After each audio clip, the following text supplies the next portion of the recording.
Good evening. Hi, James. Hey, how are you, sir? Linda, could you please give the invocation? Dear holy and righteous Father, who is, who was, and who is to come, we thank you for your presence here tonight, and we invite Holy Spirit to move among us as the business of this city is conducted here. I pray Malachi 6:8.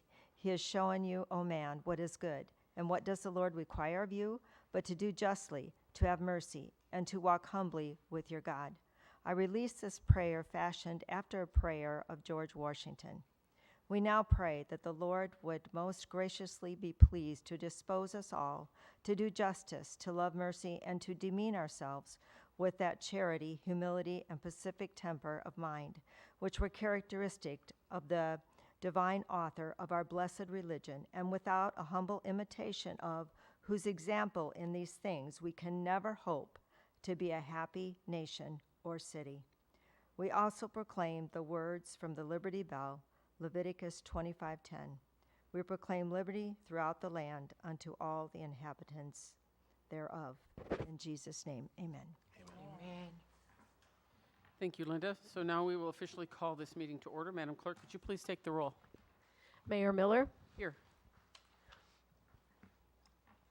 Alderpersons Clem. Here.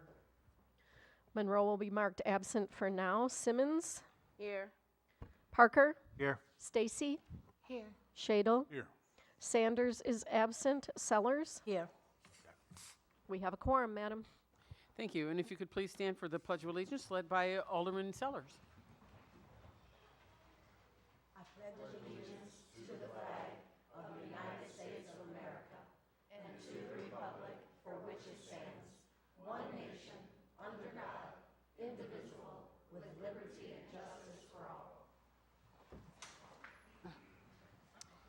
And we'll start this evening by a motion to receive by phone. Alderman Monroe is out on health reasons. So if there's a motion to receive that. So moved. Second. I heard. We have a motion made by Alderman Clem, seconded by Alderman Shadle.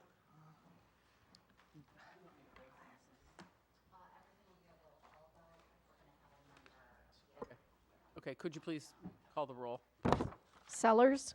Aye. Clem. Aye. Simmons. Aye. Parker. Aye. Stacy. Aye. Shadle. Aye. Motion passes 6-0, and Monroe will be marked present at 6:03. Okay, thank you. Item number 1 is the approval of the agenda minus the executive session. Is there a motion to approve? So moved. Second. We have a motion made by Alderman Shadle, and I believe the second was Alderman Parker? Oh. No? Joy. Joy? Okay. And the second would be Alderman Sellers. Madam Clerk, would you please take the roll? Sellers. Aye. Clem. Aye. Monroe. Aye. Simmons. Aye. Parker. Aye. Stacy. Aye. And Shadle. Aye. The motion passes 7-0. Item number 2 is approval of the minutes from the regular meeting on June 20th, 2023. Is there a motion to approve? So moved. Second. We have a motion made by Alderman Shadle, seconded by Alderman Sellers. Could you please take the roll? Sellers. Aye. Clem. Aye. Monroe. Aye. Simmons. Aye. Parker. Aye. Stacy. Aye. And Shadle. Aye. That motion passes 7-0.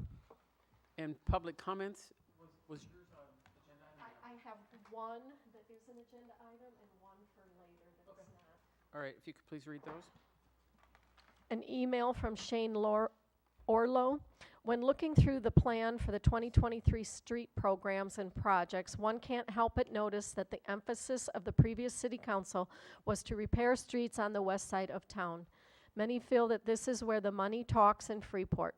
Roads like Barberry Court, Marvin Lane, Greenfield, Ridge, Cheyenne are all streets located on the west side of town are predominantly of a certain demographic and income level. Let's also not forget that many of our elected officials live on these streets. Residents of these roads have admitted that these roads did not need the attention they received in 2023 compared to the asphalt quilts that are on the east side and other parts of town. We can only hope that the new city council will direct their attention for 2024 to the east side, emphasis on residential areas of town, so that when people visit our city, they do not notice the emphasis, evident class divide once you pass West Street. The people on the east side of town deserve nice things too, including roads. I hope this new city council recognizes this divide and works towards a goal of maintaining the whole city and not just the west side of the city where the money may be. The residential east side needs the attention, not Marvin Lane. Finally, thank you to the new city council members that are the voice of the people that have been silenced in the city for some time. Keep up the good work. Keep asking the questions for the people. Keep representing the people that need you. Shane Orlo.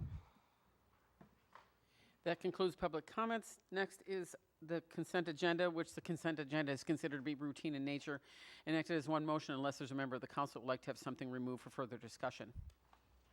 Motion to approve. I have to read it first. Okay, thank you. It's all right. So the consent agenda consists of approving to receive and place on file the boards and commission minutes from the Liquor Commission dated May 11th, 2023, and the Board of Fire and Police Commissioners, May 23 of 2023. The adoption of Resolution 2023-50 for the temporary closure of streets for the Kobe Smith Memorial 4-Mile Classic on Saturday, August 26th. To the Illinois Department of Transportation. Also is approval of finance bills payable in the total of $420,488.84. Also is payroll for pay period ending June 17th, 2023 in the total of $624,978.74. And the finance and cash and investment reports, both dated May 2023. If there's a motion to approve the consent agenda. So moved. Second. We have a motion made by Alderman Clem, seconded by Alderman Shadle. Madam Clerk, could you please take the roll? Sellers. Aye. Clem. Aye. Monroe. Aye. Simmons. Aye. Parker. Aye. Stacy. Aye. And Shadle. Aye. The motion passes 7-0. And item number 5 is recognition of service awards. Police Chief?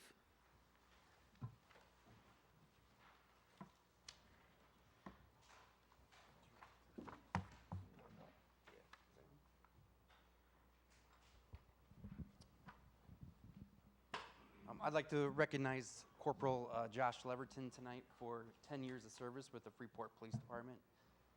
Corporal Leverton came to us, he's from the area, but came to us with some experience with the Blue Island Police Department and then transferred here.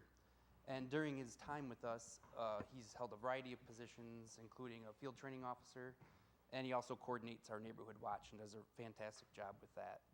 I appreciate your dedication and commitment to us. Thank you.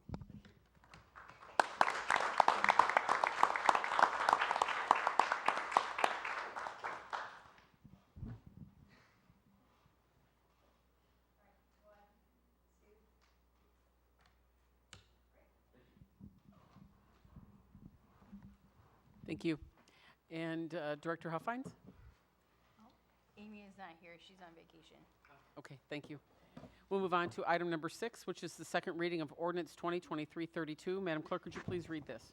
Ordinance approving special use permit application at 200 South Adams Avenue, submitted by Adams Liquor Express to examine the special use of a M1 limited manufacturing zone to allow restaurants, taverns, packaged liquor stores, and any other establishment the sale of alcohol beverages for consumption on or off the premises per section 1252.01B11. Thank you. Manager Boyer? Thank you, Your Honor. At the June 20th City Council meeting, Adams Liquor Express requested a special use permit that was approved at the council meeting in June. June 1st, the City Council of Freeport Zoning Board of Appeals recommended approval of the petitioner's request by a vote of 5 yeas, 0 nays, and 0 abstentions. On June 15th, the Planning Commission approved the motion by a voice vote of 4 yeas, 0 nays, and 0 abstentions. Staff recommends approval of the special use permit for a restaurant selling alcohol at 200 South Adams, Freeport, Illinois. Thank you. This is second reading. Is there any other discussion? Madam Clerk, would you please take the roll? Sellers. Clem. Aye. Monroe. Aye. Simmons. Aye. Parker. Aye. Stacy. Aye. And Shadle. Aye. The ordinance passes 7-0. And item number 7 is the adoption of Resolution 2023-51. Could you please read this? Resolution approving truck topper for Water Department truck. Thank you. Manager Boyer? Thank you, Your Honor. The City Water Utility Division is a vehicle taken out of service last year due to maintenance reasons. It is used for the installation, removal, and also field service crew uses for the water system. City staff received pricing on a service body topper to outfit a new meter vehicle, which we received last year. U.S. Upfitters provided a price of $12,945 to procure and install the space cap topper toolbox. City staff requests council approve the U.S. Upfitters cost of $12,945, and just wanted to mention that this was budgeted in the division operations code 710 for water and also for sewer. So. Questions? Alderman Stacy? Yes.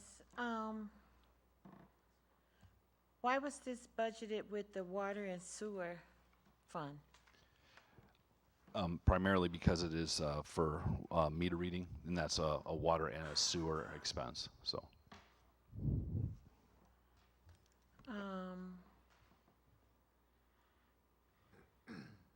Any other discussion? Madam Mayor, Parker? make a motion to approve. Second. We have a motion on the floor made by Alderman Parker, seconded by Alderman Shadle to approve Resolution 2023-51. I think, Alderman Clem, did you have something to? Yes, I was just going to add, I think this is a little deceiving when it mentions a truck topper. It's not necessarily a topper on top of a pickup truck. It's a back of a truck for, that the individual works out of that has compartments and all that kind of stuff. That's a reason for the cost of it. Yeah, I believe if you read the discussion part of it, it's an 8-foot walk-in rear door. Alderman Stacy? I would really appreciate it before a motion is made that we have time to think if we have another question and not just is jumped up and said, I make a motion. I think that's kind of up to the individual, so Okay, so then if there's still communication, we can then still what? talk about it. Okay, So did you have something else? not at this time. If there's no further discussion, Madam Clerk, would you please take the roll? Sellers. No. Clem. Aye. Monroe. Aye. Simmons. Aye. Parker. Aye. Stacy. Abstain. Shadle. Aye. We have 5 ayes, which is enough to pass the resolution, 1 no, and 1 abstention. Thank you. Item number 8 is the City of Freeport Street Program and Funding Presentation. Manager Boyer? Thank you, Your Honor. If I could get the lights turned down here.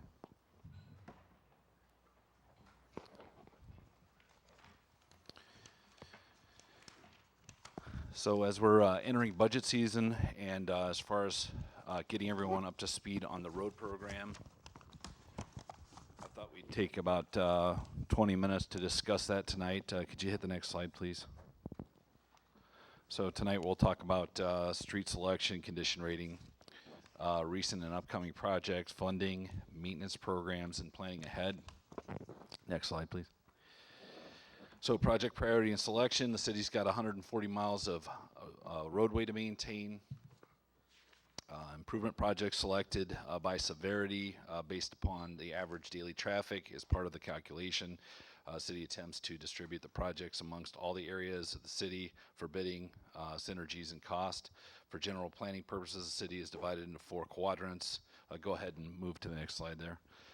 Streets with good PVC water and sewer infrastructure are better candidates for paving. That's because we don't have to go through and replace the water main and the sewer main, as well as various other pieces of infrastructure, including storm.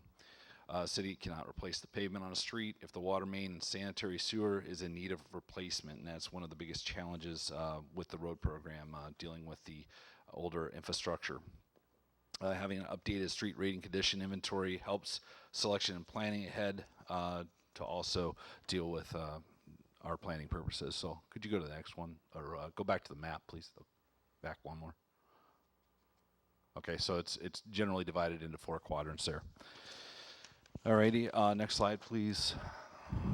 So the PCR, the pavement condition rating, the last, essentially what we've got here on the PCR is 100% of the PCR is something with no observable defects. We've got a handful of streets out here that we've worked on last year and this year that have no observable defects. As you go down the scale, we get to a 74 that would show some lateral cracking and linear cracking. Kurt, could you click down a couple? This was the 2017 pavement condition map. Next one. Okay, and this is your example of 100 PCR. So this one has no visible flaws. Next one, please. This is a 90. You've got some lateral and some linear cracking there. The last, as I mentioned, the last citywide street condition map was performed in 2017. That's the one we just looked at. City's due for an update. We'll have to look at that moving forward. And also systems in the scheduling of full replacements. So as far as the PCR is concerned, that's going to help us determine where some of our best candidates is. It's not the complete picture, but it is it is an idea. So, and then we've got a PCR of 60. We have a number of streets in this condition as well. So go ahead and move on to the next slide. So recent projects that we've completed, there was 5 blocks of reconstruction on Chicago Avenue, so that's downtown area for retail. That was a complete reconstruct, including sidewalk, driving lanes, water, sewer, storm. That cost approximately $5.4 million. Also, a couple of years ago, we completed Empire Street from Park to Burchard. That was funded with the city road bond, and that was approximately, I don't remember what the PCR on the Empire Street project was, but we determined that about 70% of the citizens of Freeport use that road every day. Additionally, we had Burchard from approximately where the water tower is on Burchard Hill to the hospital. This is chosen also because of the ambulance routes that go through the hospital. Meadows Drive was worked on. That was in pretty poor condition, and that was scheduled for resurfacing, so that was completed last year. We also did Violet Street in Palmer. We had severely poor performing water mains in both of these locations, and we really had no choice after the water main was replaced to go and resurface both of these streets. They'd endured quite a few different service patches. I think we had a section of 20-foot main that had up to I think about 17 repair bands on the water main. East Jefferson was also done last year. We started working on lead service line replacement program. In that particular case, as we excavated the water main, we ended up, the water main just kept falling apart as we tried to remove and remediate the lead services there. So that required a water main replacement that then necessitated new driving service on Jefferson. We also have several other ones that were at various conditions of disrepair, but due to the fact that they had updated storm and water main, it was a relatively straightforward position of just mill and overlay. So we had Countryside, Moss Canyon, Barley Ridge, Sandy Point, Woodside Terrace. Manor was one as well. That one had water main that was not replaced. However, the water main was not in the driving lane. Also, in 2019-2020, Float Avenue was reconstructed, including new water main and lead service line removals, and that was completed from south to Float. I'm sorry, yes, south to Adams. Then Sylvan Court and, I'm not sure what that last one is. So all these streets had good water main, or we were able to work around the water main. In addition, we need to continue with crack sealing programs to protect our investment in these areas. approximately every 5 years, we need to go through and route cracks and apply mastic to prevent water intrusion that will extend the life of these roads and is necessary as part of a standard road program. In addition to that, Albertus Airport, I'm not precisely sure how many years back, but the tarmac at Albertus Airport was repaved, and there's a very large crack that is formed there, and that needs to be remediated. It needs to get taken care of here moving forward. It'll be much more expensive repair without it. So crack sealing allows road funds in the future to go to other streets versus reconstructing ones due to a shortened lifespan. Next slide, please. Okay. One of the a piece of equipment that we're looking at, and we're looking at obtaining, is a hot mix recycling equipment. Essentially, what this does is the current method for pothole filling uses a product called Cold Patch.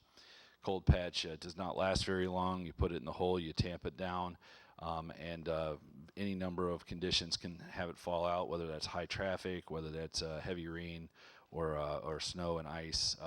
Every one of those weather conditions can cause the Cold Patch to fail. So this particular machine that we were showing here as an example would allow us to recycle or use some of our grindings that are used that are generated through our street maintenance program. This would reheat them. You would add certain ingredients and keep them hot, and then as we go through on pothole patching, this would be a more permanent repair. Wouldn't last forever, but it would be helpful. It'd be more helpful than Cold Patch. In addition to that, ideally you'd come back and you would spray using a mastic to seal that patch so that water can't get in around the patch and pop it back out later. So recent and upcoming projects, moving to the next one here. Full reconstruction of Adams Avenue from Float to Arcade. As some of you may have noticed, we're starting to do tree removals, and later this week, Helm and Entrec will be doing the reconstruction of Adams.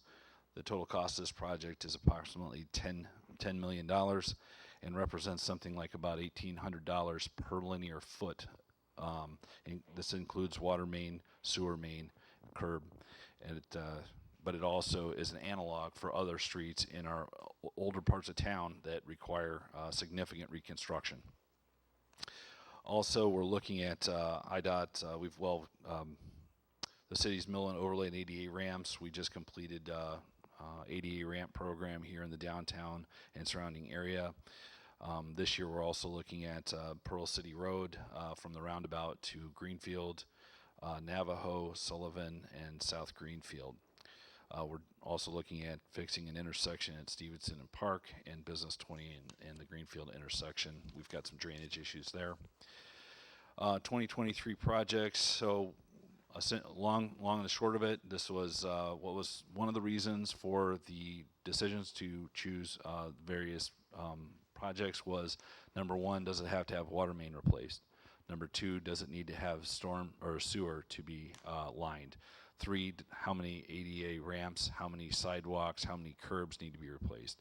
So a lot of these projects that were selected because they had minimal numbers of those extra funds. That's where a lot of our road money gets eaten up rapidly. In addition to that, we've got other parts of town that are currently under construction, whether they're receiving lead service line removal and abatements.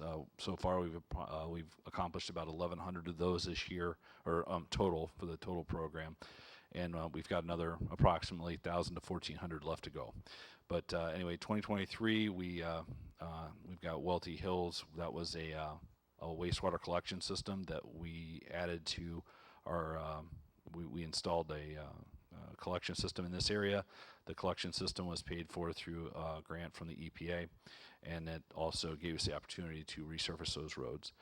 Monterey Street is one that's on the list for this year. Most recently taken care of Barberry Court and Marvin Lane, and this was generously repaved by Helm for the cost of $1. So North Greenfield, Cheyenne, Longhorn, these are total reconstruct. North Greenfield had improper base. However, it does not have sidewalk. It does not have poorly water main in need of replacement. And we'll have to do a recycle in place in that location just due to the fact that the base is in poor condition and it led to its premature breakup.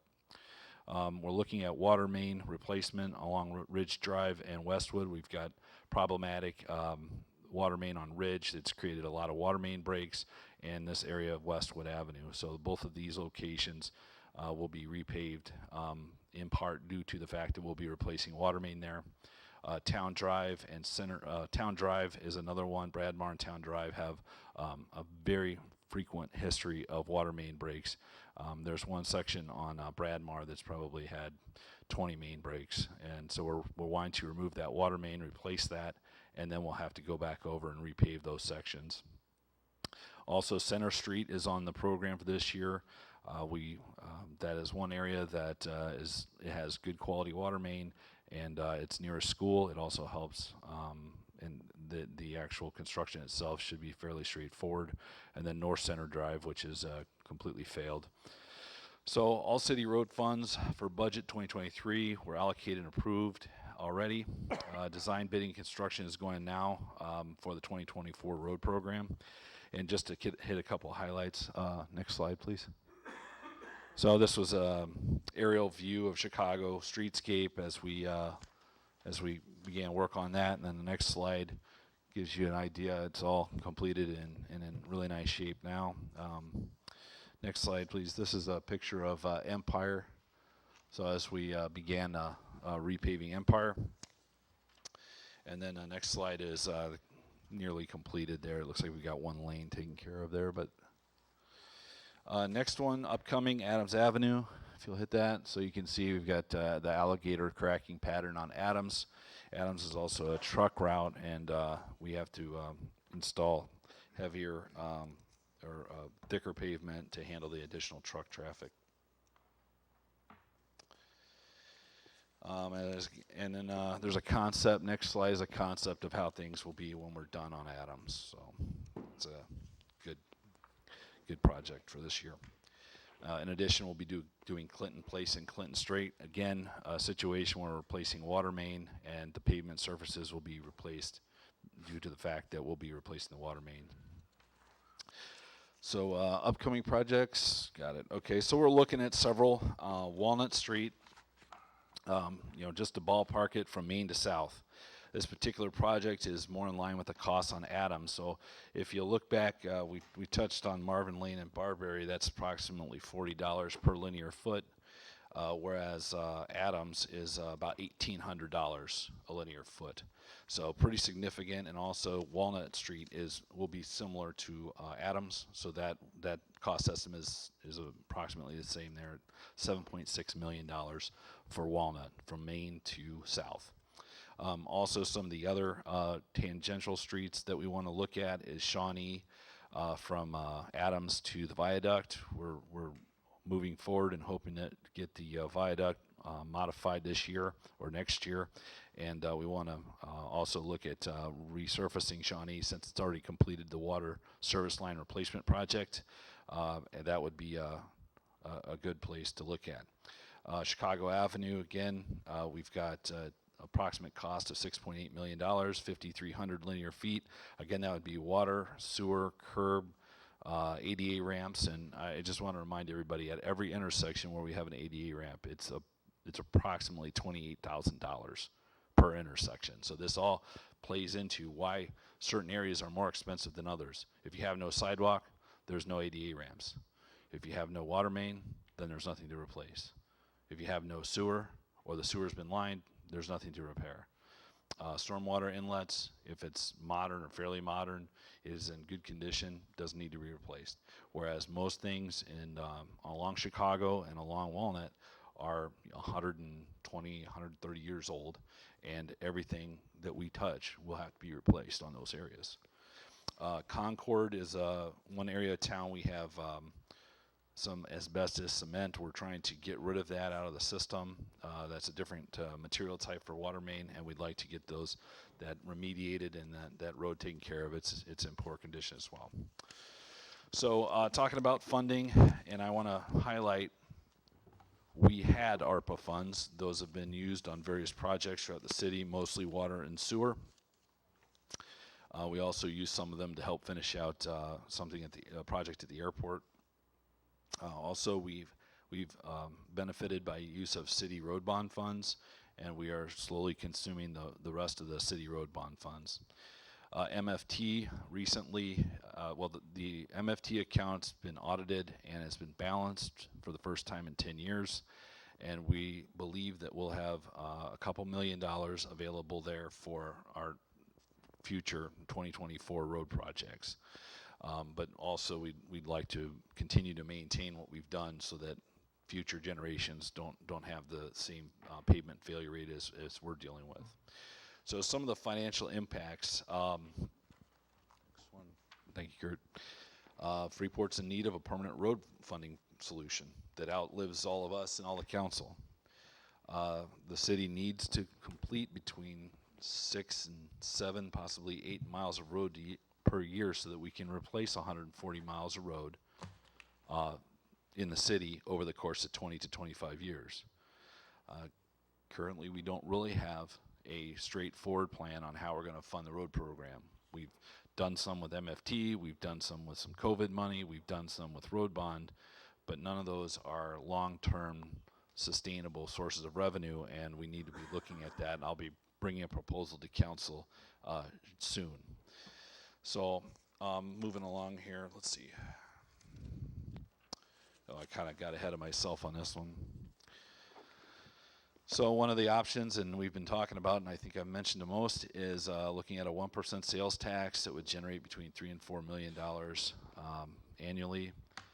Being conservative here, I think that we could look at $1 million in contracted work, $750,000 in materials for the city crews to do smaller local projects. Also, bear in mind we've got about $500,000 that would also enable us to have about $500,000 to $1 million in water main replacements and utility work, and then also that would save back some for maintenance work for crack sealing programs and microsurfacing, things that would help extend the life of the roads that are currently still serviceable. So let's see, next one. Thank you, Kurt. So targeting one large project per year, right? So we talked about some funding, but that doesn't cover it all, but we're looking at something like around $5 million for one large project a year. In this particular case, Adams Avenue being $10 million would double that, obviously, but moving along. The last time we did our street study was 2017. We probably need to get and update that. Upcoming potential projects, as we talked, Walnut Street reconstruction, Business or Greenfield between Business 20 and Stevenson. Stevenson Street was actually in the long-term project plan. However, I think we're looking at everything critically now, and we have a little more information, so these may get rearranged a little bit. We've also got a handful of other streets that took a heck of a punishment this last 2 years while we were working on the sanitary collection system at Welty Hills.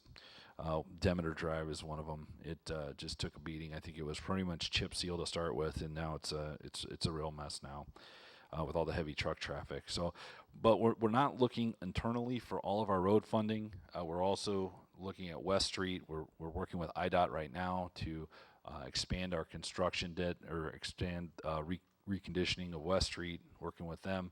Also, Illinois 75. Again, that's an IDOT thoroughfare. Right now, we're in their long-range plan to reconstruct that from Clark to Park. But we've demonstrated and taken them on a tour and shown them what needs to be done. Also, South Street is another IDOT thoroughfare that we need to reconstruct that, and because it's we'll be working closely with IDOT to see if we can move that forward. So, Anyway, just a quick note is having our own paving capacity really does cut down on our overall cost of projects. Something around 50 cents on the dollar is what it costs our city crews to complete road projects. So just in summary, a permanent dedicated source of road funding is needed by the city of Freeport in order to replace and repair our street systems that are extremely aged. The failure rate of the roads are far in excess of the current funding level of replacement. Street average age is 87 years, and we're basically averaging an 87-year replacement schedule and falling behind. This has been the case for decades, and it's not a new issue to Freeport residents. Current grant or federal funding does not exist for local street programs. In order to asphalt paved streets, the city needs to have underground utilities installed so that we're not wastefully spending taxpayer money installing brand new roads on top of failing infrastructure. So with that, I'd like to open up the floor for questions. Madam Mayor? Alderman Clem? Just one that you mentioned is on the radar to do is Walnut Street. I know Walnut Street was done a number of years ago, okay, and I know we ran into big troubles. I believe it's Avon goes up and back in the circle and back, but was there any main and stuff replaced back then when we did it, or it's all definitely old stuff? Yeah, it is all old stuff. I think we have 130 to 140-year-old water main in there. As a variety of ages, depending on how things built out over the years. But yes, there's old water main that needs to be replaced there. One thing that's Walnut is very heavily traveled, as everybody knows. Also, there's a lot of there's a lot of concern as far as the curb and the driveway approaches. Everything's pretty well broken up in that area. So. Thank you. I have a question. Alderman Stacy? Could someone tell me what's the difference between the motor fuel tax and the gas tax fund? Motor fuel tax is received through fuel tax into the MFT account. So when you go, you pump your gas and the city gets 3 cents or something per gallon. That goes back to the city as far as funding for roads or maintenance. And gas tax?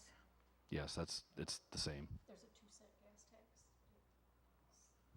Oh, I'm sorry. Yeah, go ahead, Michelle. The 2 cents actually comes back to the capital fund when we buy vehicles, like police cars and dump trucks. The 2 cents per gallon, that's locally imposed where we collect it ourselves. The gas stations remit it right to us. The motor fuel tax is a fund all of its own as well, but that is for roads. That is collected by the state, and the state sends us a portion of that every year. Every month, we get approximately 800,000 to 1 million over the course of a year. But that's not enough. Alderman Stacy? And that's for our streets? Yes, the motor fuel tax that comes from the state. Alderman Clem? Yes, just a reminder that, very well explained, Michelle. One of the things, keep in mind, the 2% taxes that comes back for the capital development is part of the whole Merle deal.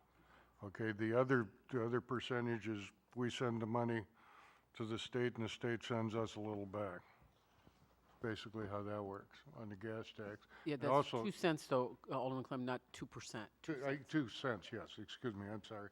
And also keep in mind as electric vehicles are multiplying, the motor fuel tax is going down because they don't buy gas. Yeah, Darren, did you want to add to that? I'd like to define what motor fuel tax is. So motor fuel tax is for maintenance of our streets. It's for like crack seal, fog seal, overlays, general maintenance items, not reconstruction of streets. And most municipalities have been using that fund improperly. It's never going to be enough to replace streets. And literally, our entire account for 1 year would only fix 2 blocks in the city of Freeport in a reconstruct segment. So people don't understand the difference. It's actually for maintenance to make streets last longer after you improve them, not to take a 60 PSR street and try to fix it. That's where the local taxes or local fees or general funds have to go to reconstructions. And the cost of reconstructions, as Rob hinted at, is at an all-time high. Federal law requires any municipality money, state, federal imposed money, and 15 feet of sidewalk on each side of them with every street that we do. If we create a local fund, we don't have to fix every one of them because it's our local money and we can make no ordinance without it. But when we use the state and federal money, we have to. So it does change the cost of what we're trying to do.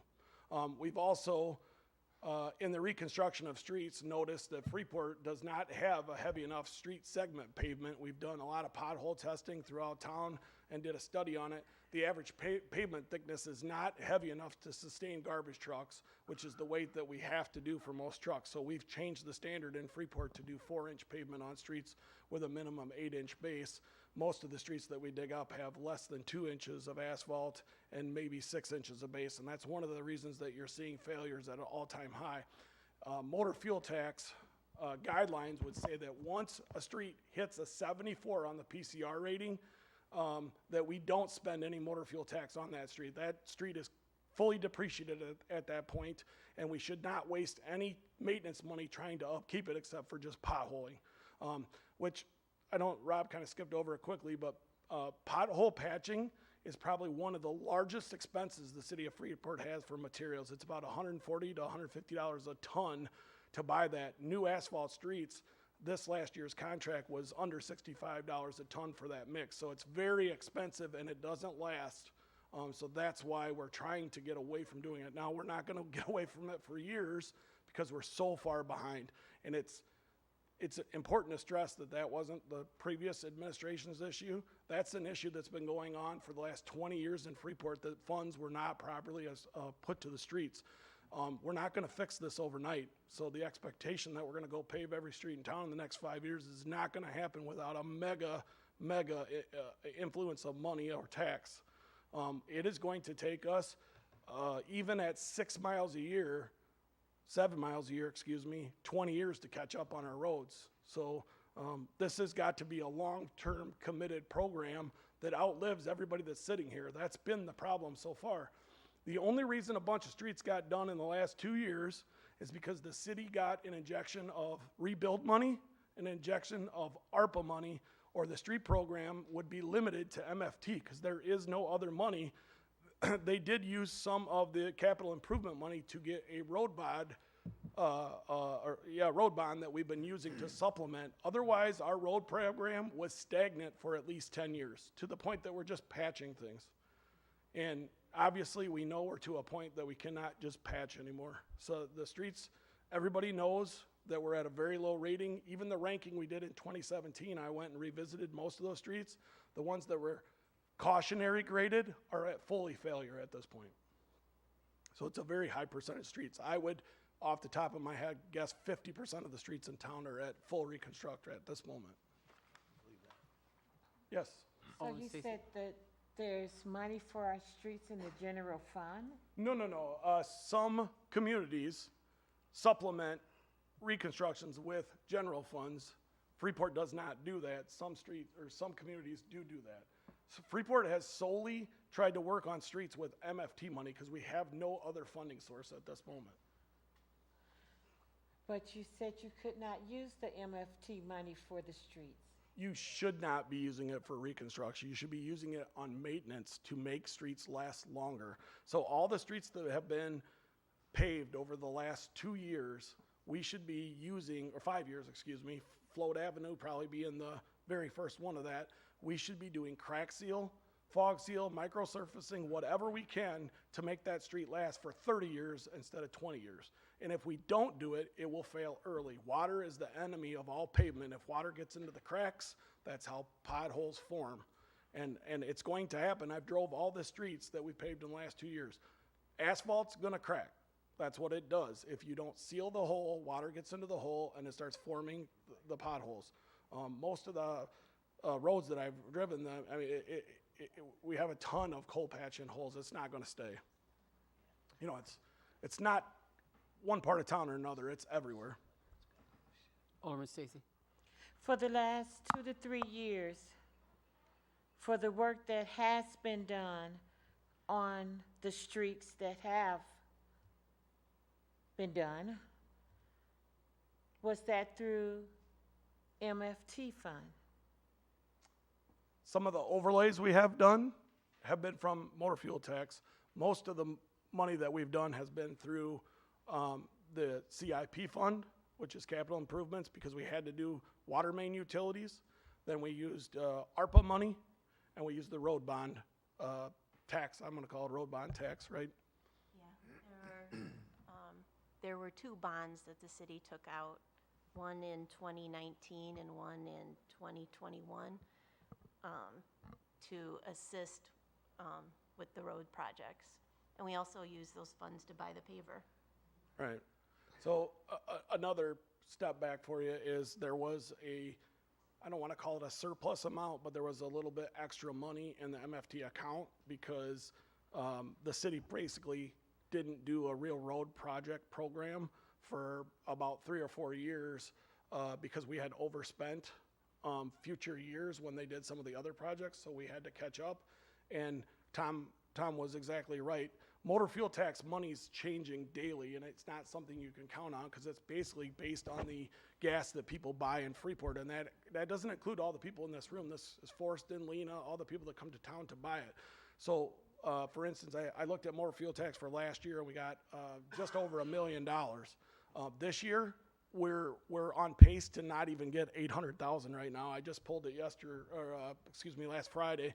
We're through half of the year and we don't even have 400,000 yet. So it really goes with how much people are driving. Hybrid cars, solar vehicles, electric vehicles, all that stuff is going to change that number drastically as time moves forward. So the money we receive from the state for the roads, it goes into a capital fund? No, motor fuel tax goes into the motor fuel tax account, which is a totally separate account for Freeport, and you can only spend that money on certain items. There's rules and regulations for it. Like coal patch. Coal patch comes out of the motor fuel tax fund. No, I'm talking about the 2% that comes from the gas tax. $2 cents. The 2 cents. 2 cents. That goes into a separate account that is deployed for vehicle expenditures. Go ahead, Michelle. Yes, it's 2 cents per gallon, which I can give you the number here in 1 second. It's not very much per month. And it goes to a capital equipment fund that we use to pay for the police cars, pay for equipment for public works, that type of thing. But like I said,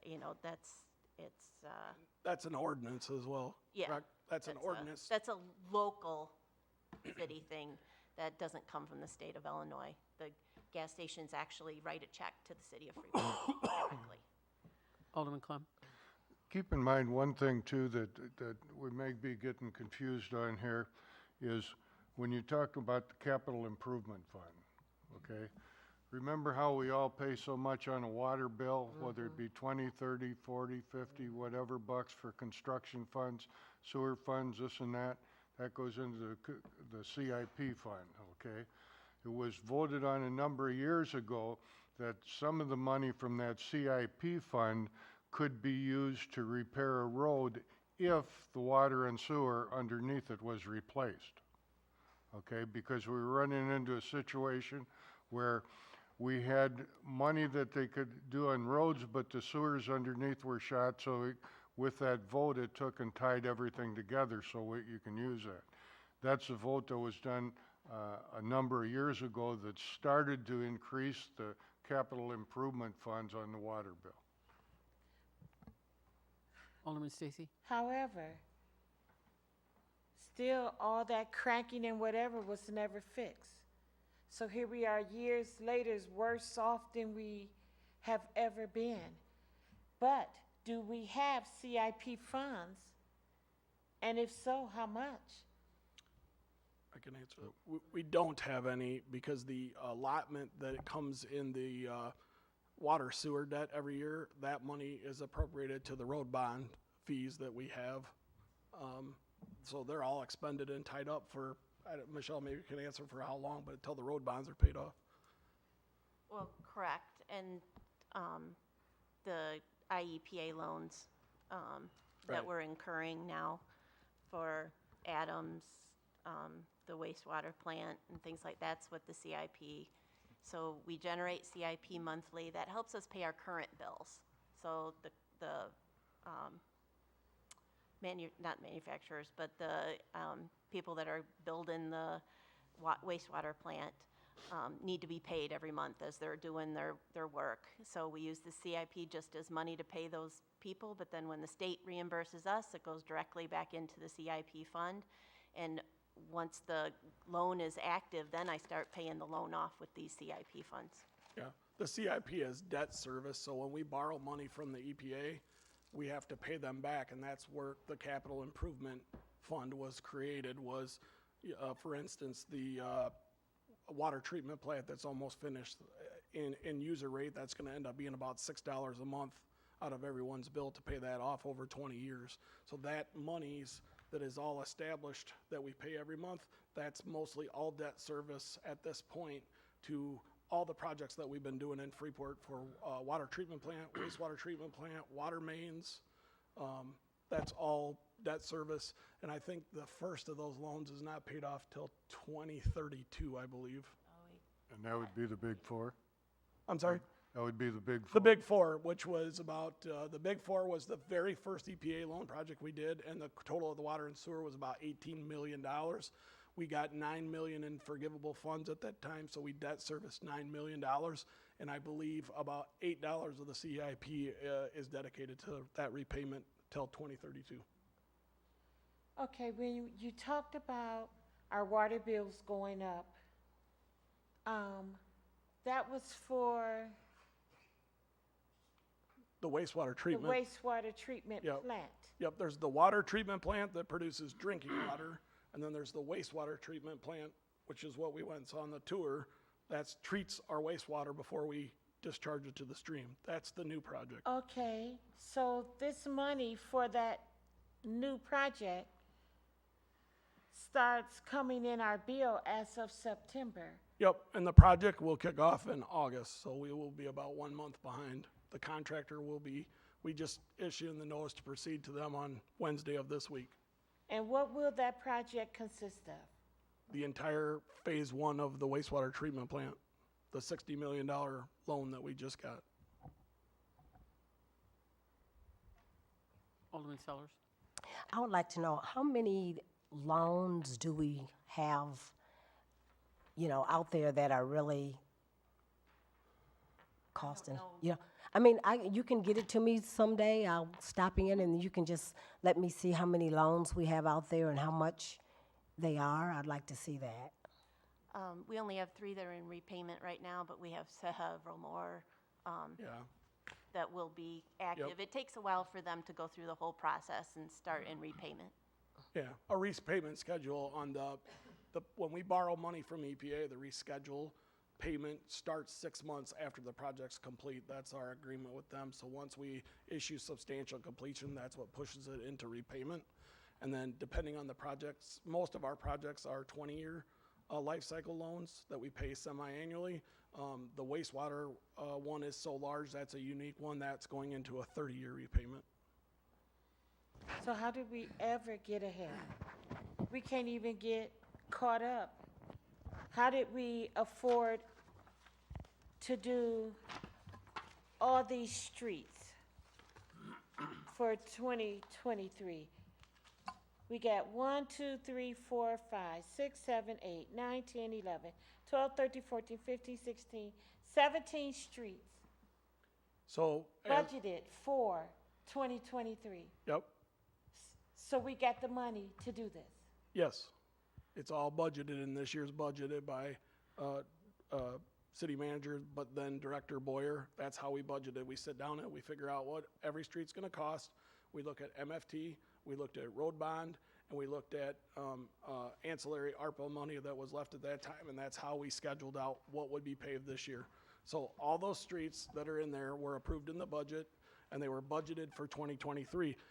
The point of what we're saying, though, is we're gonna be at a crossroads come 2024, because we're going to be down to just MFT funds at that point, because the road bond will be expended. ARPA will be expended, the COVID rebuild money will be expended, so there will not be, those were one-time sources. The government gave Freeport an injection of dollars based on COVID. Everybody in the state got it, and they wanted it spent within 24 months. And that's, and if you don't spend it, they take it back. How much COVID money did we receive? I can't answer that number, I don't know. Michelle might be able to answer it. Yes. And we had 2 years to use it? Mm-hmm.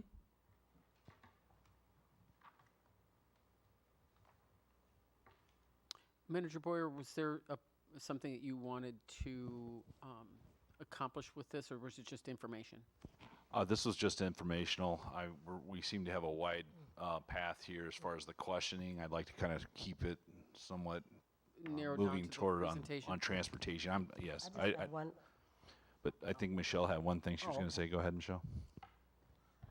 I was just going to reply to your question about the, we called it ARPA money. We received 3.2 million-ish. Oh, wait a minute. No, it's more like maybe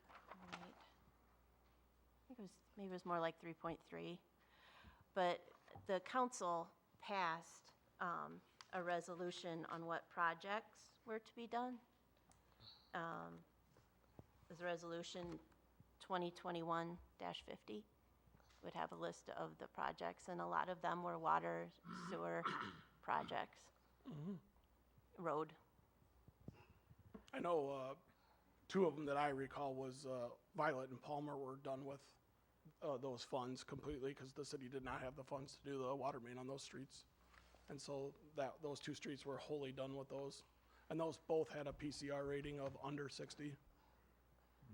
Alderman Sellers, did you have a question concerning the Yes, presentation? I know he said we wanted to move on, which I would like to, but I just had one little question. So we can come up at any time and just talk with you about some of the questions we might have with this? That'd be great. Absolutely. Okay, no problem, thank you. Alderman Stacy? So did I understand someone to say that the city created their own ordinance for the MTF? No, not for MFT. It was for the MFT? American Recovery money. That's where the ordinance came in. And how that was spent, correct? Correct. Can anyone tell me what the MFT ordinance say? That's not an, it's, you're thinking backwards on that, Alderman Stacy. It was the federal monies that we had, the ARPA monies, not the MFT money. Okay. But Excuse me, I believe it was also said that the 2-cent tax is by ordinance. Is that perhaps what you're thinking about? no. Okay. When they were talking about the different projects and MFT monies being used, not for street work, but for repairs. And so I just wanted to know if anyone could tell me what the ordinance says about Go ahead. MFT funds. Yeah. Darren, that's by state, right? It is. So the MFT funds are regulated by IDOT. They're given to Freeport based on how much gas is consumed in Freeport annually. And it's a disclosed reimbursement rate. And then those funds are for maintenance of any street within Freeport that is not on the IDOT right away. We also have to use that money to buy cold patch, gravel, those types of maintenance materials that our guys use every day within the city of Freeport. Those also come out of that budget. Like I said, on average, if you took it as an average, we get about $800,000 a year, which is a little bit more than we got before COVID, because they instituted an increase in MFT fuels just before COVID came in. And I think that's for 5 years, and then it'll be reevaluated. So again, it really comes down to fixing streets in Freeport. we have to find a real resolution here that will fund it permanently in a separate account that's only for streets. That's what we need to do as a city, because after this year, we are going to be fully expended down to just our MFT that we get annually, and it won't be enough to do more than 2 blocks of full street reconstruction next year if we don't figure out a path forward with funding. There's no hidden agenda, there's no hidden money. The streets that we got done in the last couple of years would not even have gotten done if it wasn't for the injection of state money that they gave the city. We would have never had a road program as robust as what we've had the last couple of years without that injection of money. And because it had to be expended quickly, we had to go through and target places that did not need water main repair because we couldn't stretch the dollars far enough. We literally would have got 1 street done. That's why you'll see on Adams Avenue, there's $2 million of that project coming from local funds to fund that project, because Rob and I sat down and went through all these budgeted items and figured how to get the most done with our money. And so we're trying to target streets that have PVC, newer water main at this point, because most of our streets, and I'm going to particularly say like in your neighborhood, CC, need full water main replacement. So you're looking at $300,000 to $500,000 per block for utility replacements. Like Rob said, $1,800 a linear foot on Adams. It would be smaller on some of the small streets, but it still would be $1,200, $1,500 a foot. We would never be able to afford that kind of replacement all over Freeport, especially with MFT funds. But if you keep going over redoing the same streets every 2-3 years, you still won't ever have enough money to make a difference in our neighborhood. Agree. But again, when the state gives you money in a quick time frame that you have to turn it around, you have to try to get as many miles as you can out of that roadway. Part of the issue here is understanding the utility. Freeport decided many years ago that we were not going to pave streets. I think Tom was on the board at that time, that we were not going to pave streets that did not have new water main on them, because all that happens is they break from the vibrations of putting the new pavement down, and we are literally throwing our tax dollars down the drain doing that. So the road program's concept has been, for the last 10 years that I have been here, we're going to try to fix the utility, then pave the street, try to buy ourselves 20 to 30 years of replacement. That's what we've been trying to do. We've made more miles in the last 2 years than I remember in the last 20. I think we did close to 12 miles of pavement in the last 2 years, but that was all due to these one-time funds that the city got. But miles all on the west side of West Street. Well, Float Street wasn't on the west side of town, and Adams is part of that, and that's not on the west side of town. But I have to grant you that the water main in the areas that we did do work is newer. Those streets were over 20 years old, and they all have PVC water main. That's why they were selected. It has nothing to do with any other fact than that.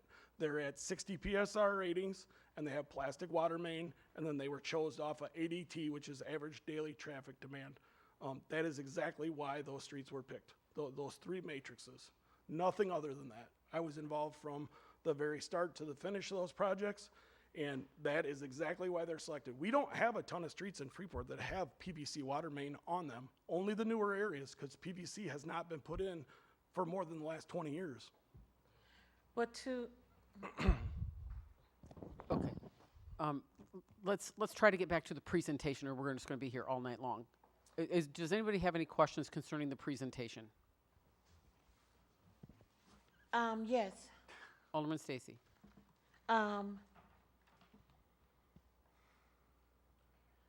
I have questions pertaining to the airport. Is that something that can still be discussed? Sure. Has anyone ever done a traffic study on how many planes comes into the airport? Not counting, not including the air show that they have. We have numbers on that, Alderman Stacy, but the concern here is that the apron is a substantial investment that's already been made, and we're needing to maintain the apron with some crack filling so that the apron serves us many more years to come. And so on the crack sealing bit, as you note on in the estimates there. That is to basically preserve what we have. Because the airport is an asset to the community, and it is an area that we're hoping to continue to develop over time. But if we lose the apron, it will be, I don't know if hundreds of thousands, probably, to bring it back, and it would be a substantial problem for us as we pursue federal aviation grant funds to do the airport if we can't continue to maintain the basic maintenance that is required. And Darren, didn't we receive some federal grant monies Yeah, that so have to? I don't remember how many years ago that is, but when we extended the runway out to the airport to be able to handle jets, we've got federal dollars to do that. Part of our agreement with that is we have to update and maintain the structures that they helped us with those, which the tarmac's one of those. The tarmac, I went out and had one of our field guys go out and measure it. If that continues to go to decay like it is, that's a $700,000 pavement structure that was all paid for with that federal money. The crack seal will preserve it, but the cracks are quite wide out there. It's a very heavy pavement structure for airplanes. And if we don't seal it, it will definitely fail for sure. There's cracks out there that are range from an inch wide to 3 inches wide for the entire length of the tarmac, and it's every paving lane, so you have them like every 15 to 16 foot as they pulled it down there. So that's why the expense is so great at this time. Every pull that they did on the tarmac has to be crack sealed, or we will lose that structure, and we will be federally obligated to replace it because we took their money to build it. So if we're federally obligated to replace if we don't maintain, that's a much greater expense versus the Today's crack seal. dollars, $700,000 to replace the pavement. Huge difference. Alderman Shadle, did I see you had did you? All right, then, for presentation-wise, I think, Manager Boyer, are you good? Okay. Then let's move on to item number 9, which is the reconsideration of the approval of the bid. Madam Clerk, could you please read this for the record? Bid opening on June 7th, 2023 at 10 a.m., MFT crack sealing. Alderman Clem or Alderman Parker, did either one of you want to lead this? Go ahead, Tom. Basically, last time when the bid was open for the approval of the crack filling for different streets, which also included the crack filling for the tarmac at the airport and stuff, it was voted down. And one of the things about the bid, which was very important to the city, was the fact that it saved the city from what was estimated, $120-some thousand, I believe, $200,000 from what was estimated. And, you know, that's quite a big savings to overlook. The other thing that was brought up in the discussion tonight is we talked about roads, the importance of the crack sealing to the roads to maintain them. This is something that we have done in the past, and we've done it on the past on, I know we did it on Stevenson Street. I know we sealed and crack-filled Walnut Street afterwards, and it was a process that has been done in the past. Also, the fact that the crack sealing can only be done on a road that's 5 years old or newer. After that, it doesn't pay to do it because it isn't effective. And as Darren brought up, one of the biggest critical issues of roads that cause them to have problems was water, whether that be in the summertime or in the wintertime, simply because of the fact of freezing and thawing and expanding and contracting. It just causes us to have more work to be done. So that's why we just thought, do we really want to turn off, throw away, however we want to say it, $200,000 worth of savings in a bid? Because if we don't accept this, basically what happens is it has to go out and be rebid. And if it's rebid, we know the low guy isn't going to come in at $200,000 less. Alderman Parker? Yes, and to go along with that, example, Empire Street from Burchard to Park Boulevard. Had a constituent call me the other day and ask if I'd seen the cracks in that, and that's only a year old, year or 2 years old. And I don't know how many hundreds of thousands of dollars we spent. It's a beautiful road, but he said you had to walk it. So I drove down there and I walked Empire Street, and there are cracks going all the way across the street.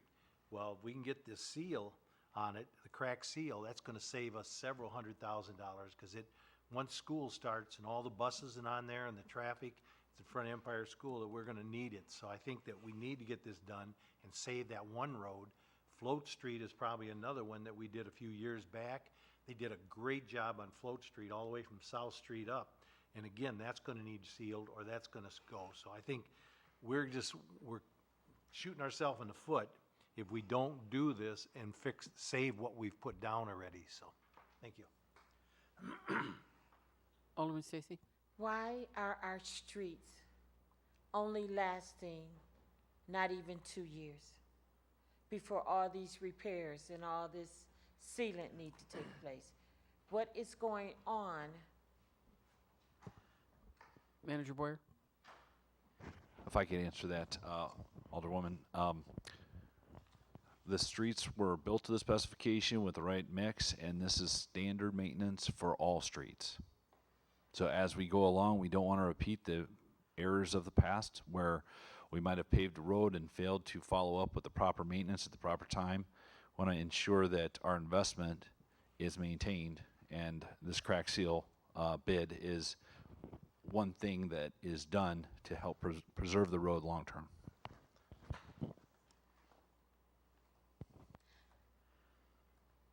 Alderman Stacy? Yes, I would like to go back to the airport for a moment. To my understanding, there was $614,000 budgeted this year for the airport. Would that be correct? Want to defer to the finance director on Yeah. this? She's looking. You might want to chat a little bit. It's going to take me a second. I will say that we get a lot of federal grant funding to do work at the airport. So that is probably what you're referring to, but I need the finance director to just verify that. Alderman Clem? Yeah, if I could, one thing, and this is just from past history and being an alderman for a number of years, it would probably be good, and I'm sure anybody would do it with you, Alderman Stacy. The airport's kind of a whole different entity, simply because so much of the money is critical, and it comes from the federal government, and it has to do with aviation stuff. In fact, there's a separate firm that handles the airport. Fair Graham doesn't handle it. We used to go down to the state of Illinois every year and ask for funding and do a review of what was going on at the airport, and that was done at the Springfield Airport. We'd meet with them, and they'd tell what projects are going on. In fact, they're the people that provided the money for the extension for the runway.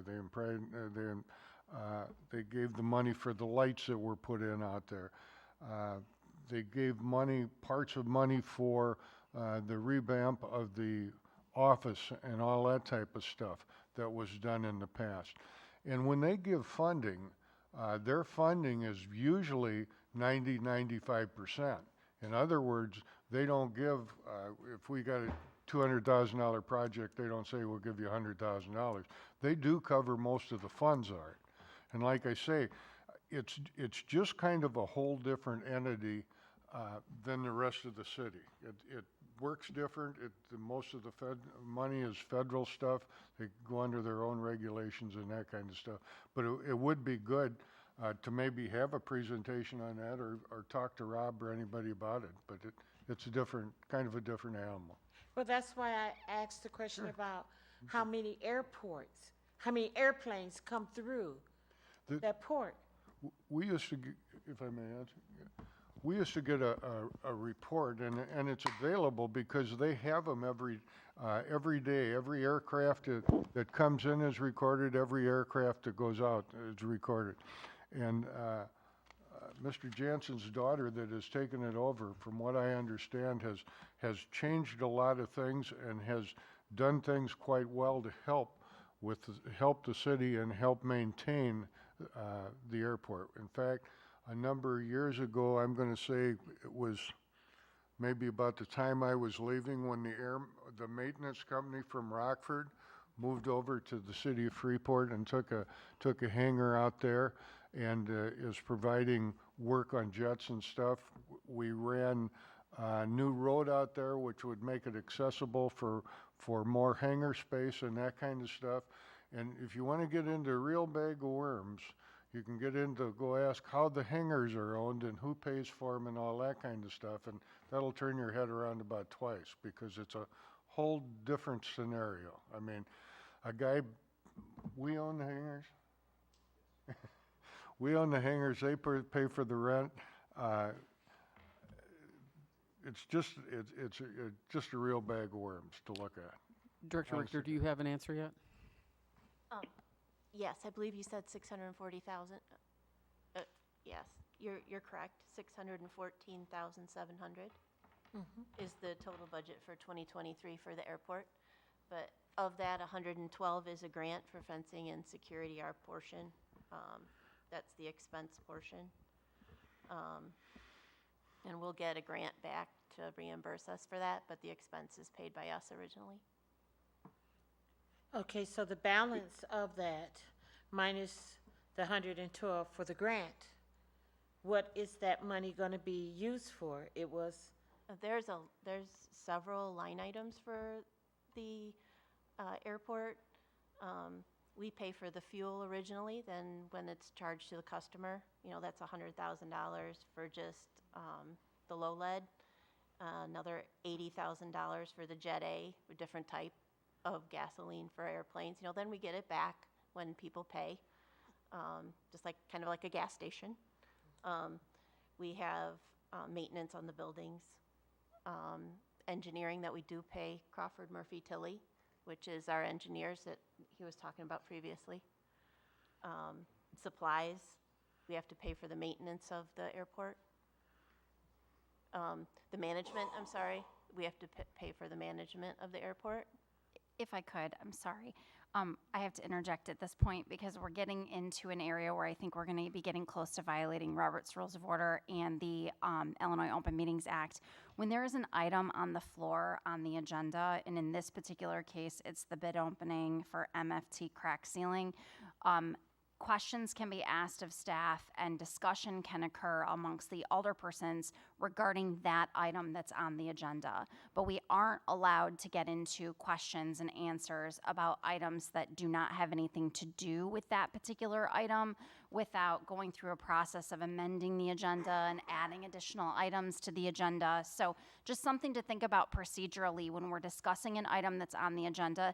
The questions and the conversation do have to deal specifically with that item that's on the agenda. The other point that I wanted to mention too is it does seem as though we're kind of getting into a situation where there's back and forth between aldermen and there are questions being posed to staff without the individual actually having the floor. So just a reminder to all members of council, you do have to raise your hand and ask for the floor and be called upon in order to be able to then proceed with any questions that you might have. But again, all discussion has to deal with the item that is on the agenda. Otherwise, we haven't given notice to the public that there's going to be other items that are going to be discussed. And it's very hard for the clerk to take the minutes if there's a discussion taking place on items that aren't on the agenda. Alderman Parker? Okay, thank you. I'm going to make a motion to approve that bid opening for the crack seal. Second. I'm sorry, Madam Mayor, didn't we already have a vote on this and it was voted down? It was brought back up by 2 aldermen. Doesn't it have to be brought back up by the majority? I can answer that. Yes, actually it does. And in this particular case, it has to be brought up by someone that the number of votes that this particular item had, there were more yays than there were nays, and under Freeport's local ordinances, it can be brought up by someone who voted in the affirmative for the item, and that's under our local ordinances. With the majority, which was affirmative. Right, yeah, yes. So currently, we have a motion made by Alderman Parker, seconded by Alderman Shadle to approve the bid as stated. Is there any other questions on the bid? Alderman Simmons? You said with the majority voting affirmative? Because if, It needs to be brought up by someone with the majority of votes, which in this case was the ayes. And it wouldn't didn't have pass already because passed? It didn't pass because there weren't enough ayes at the time, but the number of ayes that there were the majority of the votes. It just so happened that for this particular item, a simple majority would have not been enough for it to pass.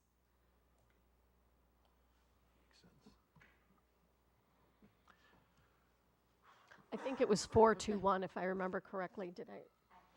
Okay. Okay. So 4 voted yes, but you need 2 nays and 5. 1 abstention, if I remember correctly.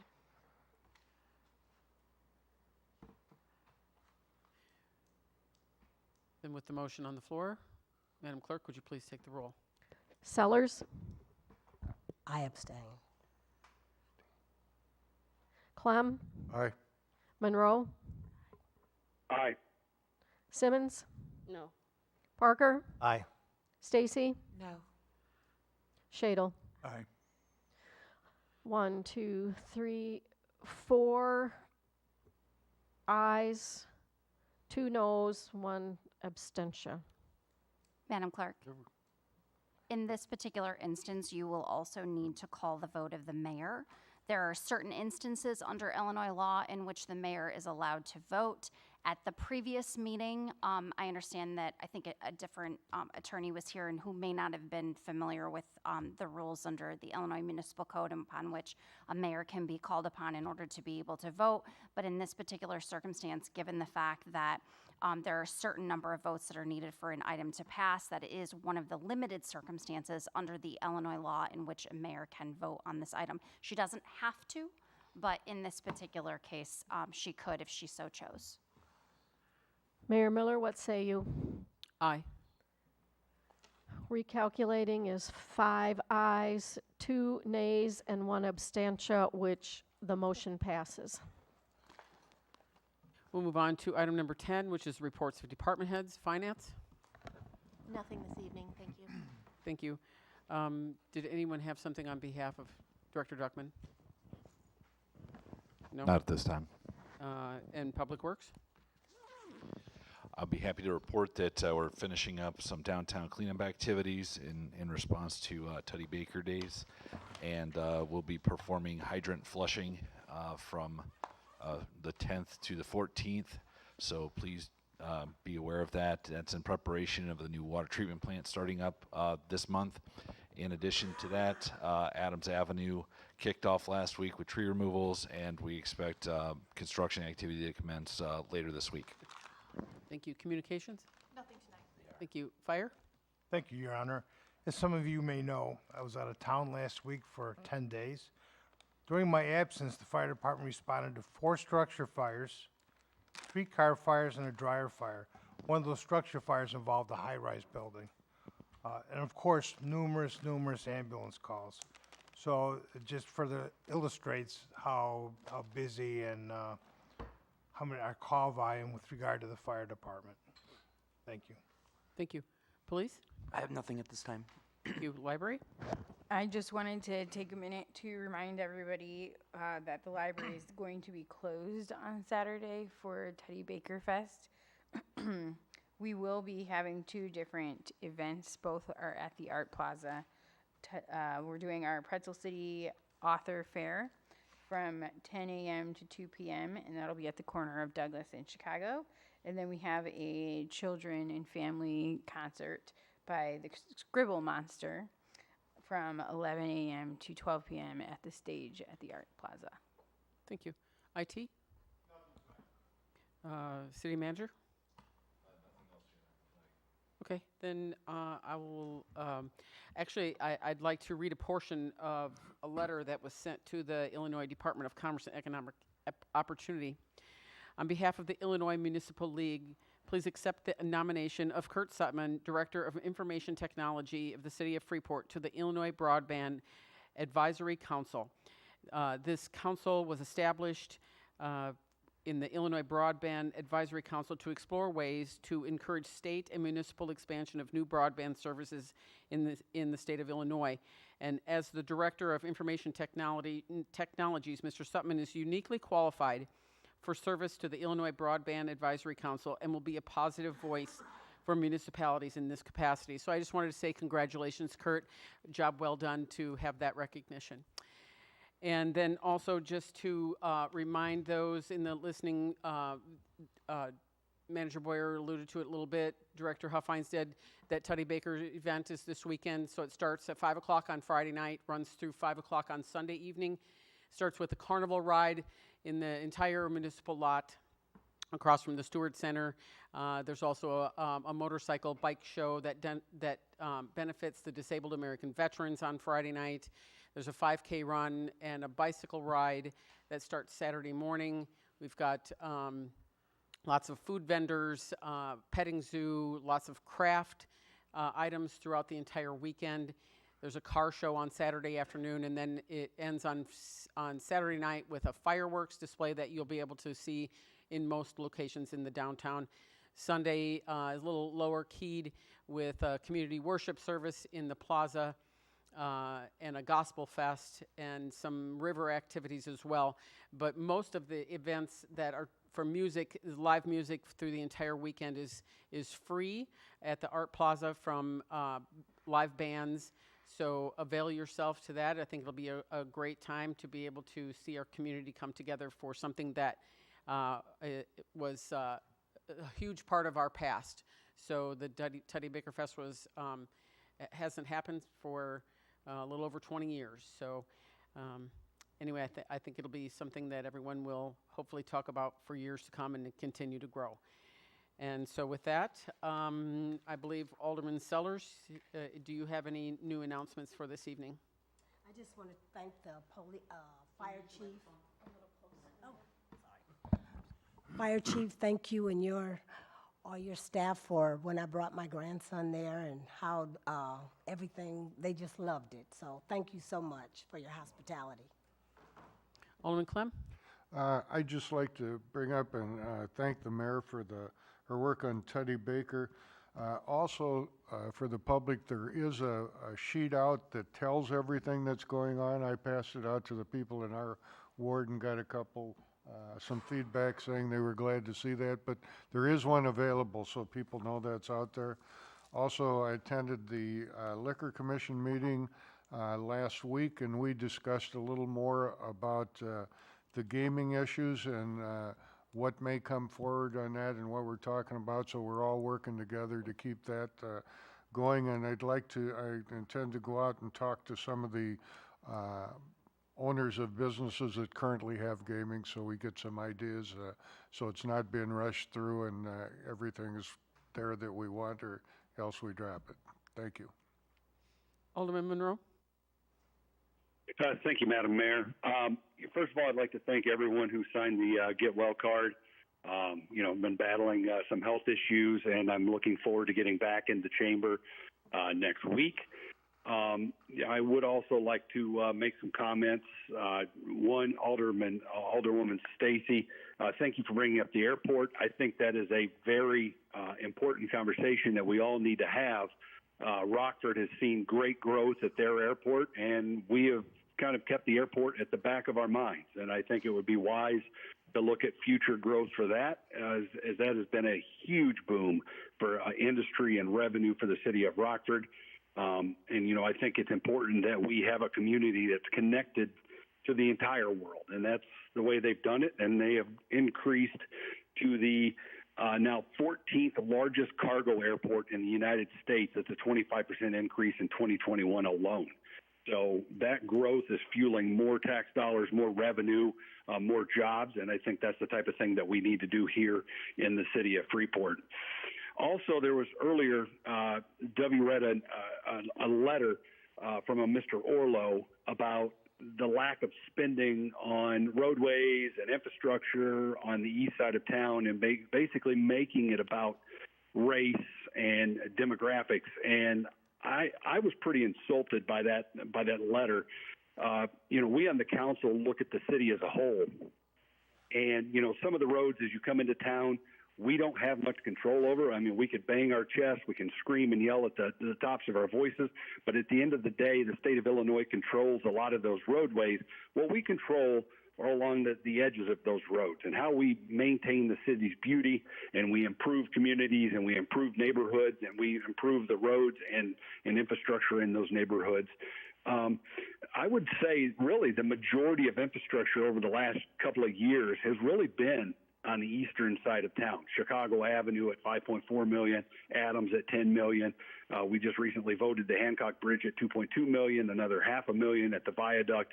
It's probably going to go more than that in my estimations. And there's several other roads. Now, are we paving and fixing everything? Absolutely not. But we are making critical water treatment improvements, water main looping that's leading to fewer water main breaks. And what I really want to point out is some of our city departments have been working their backsides off. The lead service line replacements, 1,100 homes, most of those east of US 26, or as we all know it as West Ave. And that is powerful. We have done over 800 more homes than the entire city of Chicago. The city of Chicago. And we've got transplants from Chicago coming here and telling us how to run our city. They can't get it right there. So stay out of our business, stay out of our politics, go back there if you love it so much. The city of Freeport, right now, we've held it at 10 to 11% of all property taxes. We are talking about raising taxes to help fix our infrastructure. We realize now that we have to make a move soon. And that's important, and it's important that we all work together. We can't be blocking things like filling cracks and doing things like that that are going to maintain and extend the lives of our roads. It's nonsensical. We've got to work together. We've got to come together. We've got to figure this out, and it's going to take the entire community, because right now, unless you've lived in a cave, the city of Freeport has been falling off. We've dropped below 25,000 people. Our revenues are way down. Businesses are leaving. How do we change that? And I think what we're doing on Adams Street, fixing that, what we've done on Chicago Avenue to improve our downtown, we're taking the steps. We're taking those improvements, and we're moving forward. And I want to thank the city, and Fair Graham and others who have all worked together to bring this together for doing such an amazing job. Because if we took 63% of all property taxes like Mr. Orlo and his school district did, we would have great roads, great infrastructure, pipes, and everything else. So, I want to, cheer the things that we're doing right. It's been a lot of years since we've gotten this much stuff done. We've had some help with getting jump-started from the federal government and the state of Illinois. Those are very welcome, but we've got to continue to move forward. Thank you for allowing me to speak, Mayor. Alderman Simmons? I have no new business in regards to this meeting. Attorney Sosnowski, am I saying it correctly? When you bring up a special law or ordinance that has not previously been used for votes, I think it's fair for me to ask that you cite that, because anybody can just say, well, this is a law.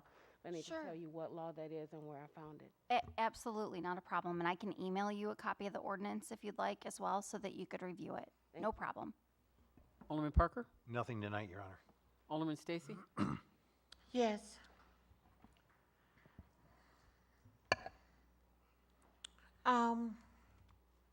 Alderman Monroe, I wish we did look at things as a whole, but there's been so much that has not been accepted on this panel. And the new individuals is a concern. To the people, I know last week was a little rough, but I thank you for your support and your words of encouragement. I will be that positive voice. I will give you the truth with the good, the bad, and the ugly. Last week was a lesson learned. And as I've said before, when people show you who they are, believe them the first time. Continue to help me, help us. Alderman Shadle? I just want to mention the Thursday night at 6 o'clock, Schwartz on Park Boulevard. It'd be the 6th Ward Community Policing meeting. That'd be it. Thank you. Next is public comment. I believe, Madam Clerk, you have something else to read in? I do. Bear with me. It's handwritten. It's from Linda Johnson. She was not able to stay but asked me to read this. Mayor Miller, City Manager Boyer, council members, and fellow citizens, I would like to thank the council and leaders in the community for your service and countless hours that are spent in research, reading, writing reports, applying for grants, making decisions, preparing reports, and implementing processes to govern the offices of this city. It is a daunting task to deal with the expenses of the possibly citizens' needs and prioritizing those needs, especially when an unexpected need arises. As was mentioned at a previous meeting, many people on fixed incomes are having difficulty with fulfilling all of their medical and physical needs, and specifically paying increases in water bills. I emphasize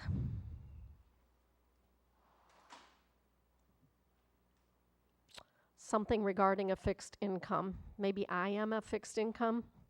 Inflation has hit and costs have increased greatly since COVID.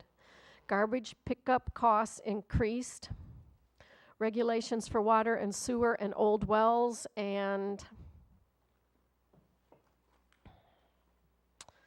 I'm sorry, something else, call for more funding. Those who do not pay their water bills put a burden on the rest of the population. None of us like the increase in the water bills, including those who made the decision to increase them. I heard the heart of some of the council members, quote, "We just want to ease the burden on the people and do what we can to help them." I am in total agreement with that. How we do as a council and members of this community do that? That is posed as a question. How do we as a council and members of this community do that? What is the strategy? It cannot be done by pointing fingers, carrying animosity in your heart. I am so sorry. Something over past decisions that cause problems and mistrust. It can't be about having separate agendas. It's not about Democrat or Republican. They both have their shortcomings. It is not about young or old, rich or poor, male, female, or ethnicity. It is about people, those elected here caring for those the same. It is about shifting this city in all that God intended it to be. It is about faith, hope, love, and family. It's working together to find ways to fund needs without increasing tax burdens. It is seizing the moment when funds are offered from outside entities to care for an issue. If the moment is not seized, then the grants or offers disappear, and the people are left to pay the entire bill. It is placing qualified people in positions as they apply or are appointed. It is working together on budgets and understanding the duties of each paid leader in the city to determine workloads and needs. I agree that many roads have bad potholes and the cost to repave is astronomical. I would ask, what can I do as a citizen to help get rid of some of these potholes? I am willing to help, and I am sure there are others who would help as well. I agree housing is an issue. Poor landlords who take advantage of people and do not provide safe housing that meets basic needs. And on the flip side, those who rent housing and do not pay rent and or trash the housing. How can we ask citizens' help in these matters? There are mention of people not having a voice. Some ways to have a voice are to read the agendas ahead of time, educate yourselves on the matter at hand, attend the meetings, give public comments at the appointed times, talk with your aldermen as they represent you, contact specific departments with specific needs.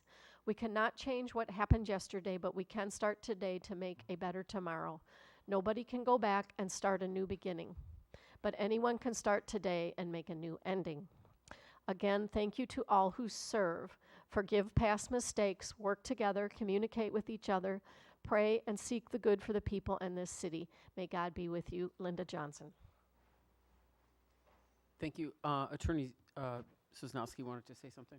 Thank you, Mayor. I just would like to go back to Alderwoman Simmons' question. So you asked for the local ordinance and statutory citations. I'm going to give that to you now. It's section 22010, Rules of Council, subsection 22, reconsideration of vote.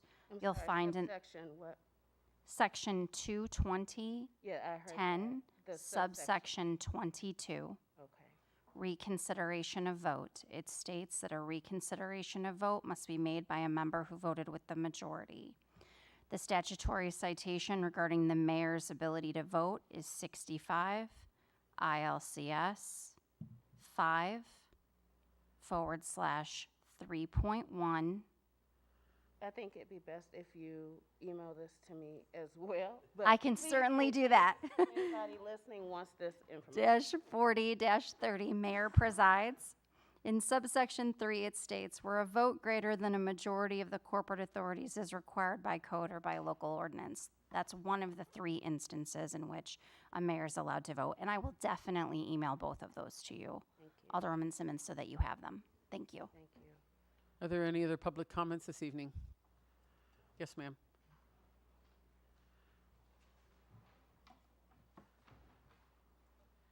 My name is Laura Youngblood. I'm deeply disappointed and frustrated regarding the decorum of a member of City Council. Mr. Parker, I was gobsmacked at your disrespectful behavior and explanation towards Miss Stacy. It's a bit odd you found a piece of candy so funny at such an inappropriate time. Miss Stacy, Miss Simmons, Miss Sellers, and Mr. Sanders were all asking questions and concerns heard from the community regarding the bridge repair. From my perspective, those who are in the affirmative of the repair, as the plan is set now, were not presenting and explaining a comprehensive plan. When questioned and wanting more information, I saw council members get frustrated, not that they had to explain further, but that there was a lack of blind compliancy. I fully believe that those who want this incomplete plan to go through can't explain why and respond with inappropriately, like bully and laughter at their colleague. It is disappointing to see council members bully without recourse by leadership. Ms. Simmons brought up a good point about this project. If it was about the businesses, it is about the businesses affected, not the people. If it was about the people, it would have been addressed a long time ago. So we can be honest here that this project is about the businesses affected. Do we have guarantees that they will stay if this project goes through, and if so, for how long? Thank you. Are there any other public comments this evening? Yes, Tommy.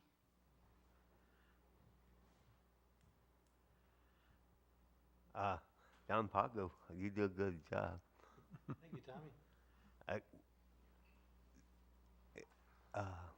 Is IB if not coming or what? Did you say Hy-Vee? Yeah. No, we're still in the same areas that we were before. Nothing's changed as far as we've been told. Cause Son, they did all the bids over to Losus and plumbing and everything already. You know more than I do, Tommy. So Jody Miller, you did a good job, and you do a good job everything. And what's this about the family burial? by Lincoln Mall. I'm not sure, Tommy. And they said they're gonna put gambling stuff in it. And I want to tell you do a good job. Thank and you. Tracy, you do a good job too. Are there any other public comments this evening? If not, I'll entertain a motion for adjournment. Second. The motion made by Alderman Stacy, seconded by Alderman Shadle. We need to take a vote because it's, Sellers, I'm sorry. If you could please take the vote. Sellers. Clem. Out my mind till I'm. I know. Okay. Clem, say Clem. aye. If you come. Monroe. We close, we done. Monroe, aye. Aye. Simmons. This is so. This is for adjournment, sorry. Okay. Aye, yeah, aye. Parker. Double Aye. Stacy. Aye. Shadle. Aye. Motion passes. Have a good evening.